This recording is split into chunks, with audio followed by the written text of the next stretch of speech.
یہ کہتے ہیں کیونکہ ایم کیو ایم سے ملاقات ہو چکی ہے اور نون لیگ سے اس کی ملاقات ہو چکی، پیپلز پارٹی کی کاف لیگ سے ملاقات ہو چکی ہے، کیونکہ جمعے کو مولانا فضل الرحمان شہباز شریف سے مل رہے ہیں، اس سے پہلے یہ چاہتے ہیں نون لیگ کے کاف لیگ سے جو بات ہے وہ مکمل کر کے ان کے سامنے پھر پیپلز پارٹی کے سامنے وہ رکھی جائے گی۔ جو ایگزیکٹو کمیٹی کا اجلاس کل ہوا تھا نون لیگ کا، اس میں بھی نواز شریف کو پارٹی نے فیصلہ اختیار دیا ہے اور وہ اب عدم اعتماد کی تیاری کے لیے اب کام کرنا شروع کر دیا انہوں نے۔ جی اچھا رئیس صاحب، ان تمام سیاسی روابط اور کوششوں کے بعد کیا اپوزیشن کی بیل منڈے چڑھتی نظر آ رہی ہے؟ دیکھیں، اس میں ابھی کچھ کہنا قبل وقت ہے، لیکن یہ جو ملاقاتیں یہ بہت اہمیت کی حامل ہیں، ان کو ہلکا نہ لیا جائے، کیونکہ آپ دیکھیں جب پی ڈی ایم سے پیپلز پارٹی نکلی تھی تو اس کے بعد پیپلز پارٹی اور نون لیگ کے درمیان یہ بیانات کی بمباری شروع ہو گئی تھی، الفاظ کی بمباری شروع ہو گئی تھی۔ اچھا رئیس صاحب یہ بتائیے گا اس بات میں کتنی صداقت ہے کہ زرداری صاحب نے گزشتہ روز جو چودھری برادران سے ملاقاتیں کی اس میں قائل کیا کہ مسلم لیگ نون کے رابطوں کا بھی جواب دیا جائے، ان سے بھی ملاقات کی جائے؟ نہیں وہ ضرور یہ بات ہوئی تھی، لیکن جو چودھری برادران اور زرداری صاحب کے درمیان ملاقات ہوئی اس میں جو ہمارے ذرائع کہتے ہیں کہ وہ انڈائریکٹ کوئی بات ضرور ہوئی ہے، لیکن عدم اعتماد کی براہ راست کوئی بات نہیں ہوئی۔ اس دوران ملاقات کے دوران جو ہے وہ آصف زرداری صاحب نے چودھری شجاعت کو یہ کہا کہ میرا رابطہ ہے نواز شریف سے، تو چودھری شجاعت نے بھی کہا کہ ہاں میں بھی طبیعت پوچھنے کو ان سے رابطہ کر لیتا ہوں۔ بہت شکریہ رئیس انصاری صاحب۔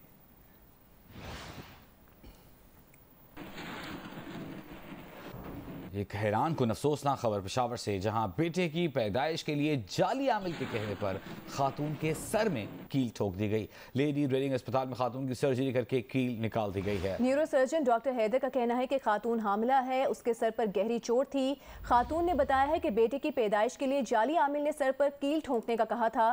ذرائع یہ کہتے ہیں کہ خاتون پر بیٹے کی پیدائش کے لیے اس کے شوہر کی جانب سے دباؤ تھا۔ اسی معاملے پر بات کریں گے ترجمان خیبر پختونخوا حکومت بیرسٹر محمد علی سیف صاحب ہمارے ساتھ موجود ہیں۔ سیف صاحب کہیے گا، بیٹی کی پیدائش کے لیے ایک خاتون کے سر میں کیل ٹھونکنے کے واقعے پر صوبائی حکومت کیا ایکشن لینے جا رہی ہے؟ دیکھیں، پہلی بات تو یہ ہے کہ یہ جو خبر آپ نے اس کا ذکر کیا ہے اس کے بارے میں متضاد ورژن ہیں۔ ایک طرف یہ بات آ رہی ہے کہ جیلی پیر نے اس کو سر میں کیل ٹھونکی تھی تاکہ اس کو بیٹا پیدا ہو۔ دوسری طرف جب خاتون خود آئی ہسپتال میں تو اس نے وہاں پر یہ بیان بھی دیا کہ یہ اپنے گھر میں کام کر رہی تھی اور یہ کیل دیوار پہ لگی ہوئی تھی اور اس کے سر میں چلی گئی۔ تو ڈاکٹرز کے ساتھ اس وقت مختلف قسم کی باتیں ہوئی تھیں اور وہ کیونکہ کیجولٹی میں آئی تھی تو اس وقت اس کے ساتھ کوئی ایک اور خاتون اور بھی تھی اور ڈاکٹروں نے فوری طور پر، جو پہلی پرائیورٹی کسی بھی اسپتال میں ڈاکٹرز کی ہوتی ہے وہ علاج ہوتا ہے، انہوں نے اس کا علاج کیا اور سر میں سے کیل نکال دی۔ اس کے بعد وہ خاتون جو ہے اسی دن ہی ڈسچارج ہو گئی آپریشن کے بعد، جو سرجری ہوئی، اور اس کے بعد وہ گھر چلی گئی۔ اب ایشو یہ ہے کہ جب یہ واقعہ بعد میں ہائی لائٹ ہوا، کچھ دن پہلے کا واقعہ ہے، لیکن جب یہ علم میں آیا تو انتظامیہ ہسپتال کی میں اور متعلقہ جو پولیس تھانہ ہے وہ بھی جا کر ہسپتال میں ڈیٹا اور قواعد جمع کر رہے ہیں۔ کی جا رہی ہے کہ اس خاتون کے ویئر اباؤٹ کا جب پتہ چل تو اس کے بعد اس کو جس شخص نے ہے کسی کی اور کسی نے جیلی پیر نے یہ کام کیا ہے تو یقینی طور پر اس کے خلاف بھی پھر قانونی کارروائی کی جائے۔ ٹھیک ہے بیرسٹر صاحب، آپ یہ بتا رہے ہیں کہ اگر یہ ثابت ہو جاتا ہے کہ جعلی عامل کے کہنے پر یہ واقعہ رونما ہوا ہے تو اس پر پھر صوبائی حکومت ضرور ایکشن لے گی۔ بہت شکریہ آپ کا بیرسٹر سیف، ترجمان کے پی حکومت، ہم سے گفتگو کر رہے تھے۔ صوبائی وزیر سعید غنی نے کہا ہے کہ پیپلز پارٹی آزادی صحافت پر یقین رکھتی ہے۔ نیازی سرکار نے صحافیوں سے روزگار چھینا ہے، سیاست کی آزادی کے لیے صحافتی آزادی ضروری ہے۔ کراچی میں سندھ جرنلسٹ کونسل کے تحت صحافی کنونشن سے خطاب میں سعید غنی کا کہنا تھا کہ ملک میں صحافت، سیاست اور عدلیہ کی آواز ایک ساتھ اٹھنی چاہیے۔ سندھ میں صحافیوں کے خلاف جھوٹے مقدمات داخل ہوئے ہیں۔ صحافیوں کے تحفظ کے لیے سندھ اسمبلی میں قانون سازی کی گئی۔ سندھ حکومت نے گرانٹ لینے والے پریس کلبز کی تعداد کو بڑھایا ہے۔ ایکریڈیشن کارڈ اور ضرورت مند صحافیوں کو فنڈ دینے کے لیے صحافتی تنظیموں سے مشاورت کریں گے۔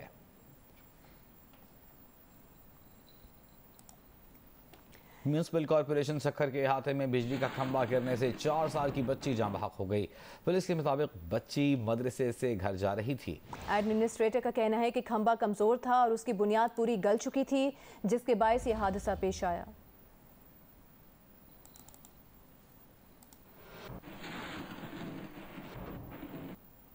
متحدہ عرب امارات سے پاکستان آنے والی پرواز میں بچے کی پیدائش ہو گئی۔ نجی ایئر لائن کی پرواز شارجہ سے سیالکوٹ آ رہی تھی۔ خاتون کی طبیعت خراب ہونے پر ملتان ایئرپورٹ پر لینڈنگ کی اجازت طلب کی گئی۔ لینڈنگ سے قبل ہی بچے کی پیدائش ہو گئی۔ ماں اور بچے کو نشتر اسپتال منتقل کر دیا گیا۔ بچہ اور ماں دونوں صحت مند ہیں۔ نجی ایئر لائن کی پرواز سیالکوٹ روانہ ہو گئی۔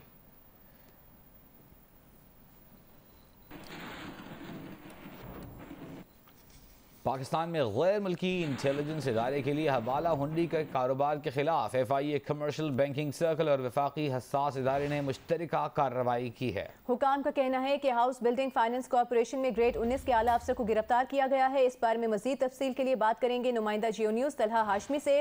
طلحہ، کیا تفصیل ملی ہے اب تک اور اس گینگ کے کتنے افراد کو گرفتار کیا جا چکا ہے؟ دیکھیے کنٹینویشن ہے۔ 27 جنوری کو FIA اور وفاقی حساس ادارے نے کارروائی کی تھی اور غیر ملکی انٹیلیجنس ایجنسی کے لیے کاروبار کرنے والے جو حوالہ اور ہنڈی کا تھا اس میں 13 ملزمان کو گرفتار کیا تھا۔ اس کی کنٹینویشن میں چھاپا مارا گیا ہے اور سید وصال حیدر نقوی نام ہے جو کہ گرفتار کیا گیا ہے۔ HDFC میں گریڈ 19 کے افسر ہیں، ان کو JC کر دیا گیا ہے۔ جو FIA حکام ہے بتاتے ہیں کہ اب تک 13 پہلے گرفتار ہو چکے تھے، 14 ملزم ہیں۔ یہ ملزمان بیرونی انٹیلیجنس ایجنسی کی ٹیم پر کام کرتے تھے اور ملزمان پاکستان میں ان نیٹ ورکس کو امداد اور حقوق فراہم کرتے تھے جو کہ غیر ملکی انٹیلیجنس ایجنسی کے لیے کام کرتے ہیں۔ گزشتہ 7 سال سے پاکستان میں کام کر رہے تھے اور مزید اس سلسلے میں جو تفتیش جاری ہے تیار کر لیا گیا ہے۔ پشاور میں جعلی عامل کے کہنے پر بیٹے کی پیدائش کے لیے حاملہ خاتون کے سر میں کیل ٹھونک دی گئی۔ لیڈی ریڈنگ اسپتال میں خاتون کے سر سے کیل نکال دی گئی ہے، لیکن علاج کے لیے آنے والے خاتون کا اسپتال میں کوئی ریکارڈ موجود نہیں۔ تفصیل بتا رہے ہیں نمائندہ جیو نیوز ابو بکر صدیق۔ جس وقت میں پشاور کے لیڈی ریڈنگ ہاسپٹل میں موجود ہوں جو خیبر پختونخوا کا سب سے بڑا ہاسپٹل ہے۔ یہاں پر ایک حاملہ خاتون آئی تھی جو کہ جس نے نارینہ اولاد ہونے کی خواہش پورے کرنے کے لیے جعلی پیر کے ہاتھوں سر میں کیل ٹکوائی تھی۔ ہسپتال انتظامیہ اس بات کی تصدیق کر رہی ہے کہ اس خاتون کا آپریشن اسی ہاسپٹل میں ہوا تھا، لیکن اس کے باوجود کسی بھی جگہ پر اس خاتون کا ریکارڈ نہیں مل رہا۔ میرے عقب میں جو انٹری پوائنٹ دیکھ رہے ہیں ہاسپٹل کا، تمام تر پیشنٹ جتنے بھی پیشنٹس آتے ہیں تو وہ یہیں پر ہی اپنا اندراج کرتے ہیں، اپنا جو شناختی کارڈ نمبر ہے یا دیگر جو معلومات اسپتال انتظامیہ لیتی تو وہ اسی جگہ پر لیتی ہے، لیکن یہاں پر بھی اس خاتون کے حوالے سے کسی بھی قسم کی انفارمیشن نہیں دی جا رہی۔ جو ہسپتال میں موجود پولیس چوکی ہے تو وہاں کے پولیس سے ہم نے رابطہ کیا تو ان کا بھی یہی کہنا تھا کہ اس حوالے سے ان کے پاس کسی بھی قسم کا کوئی انفارمیشن نہیں ہے۔ تاہم CCPO پشاور نے اس حوالے سے یہ بتایا جا رہا ہے کہ ابھی تحقیقات کا آغاز کر لیا ہے۔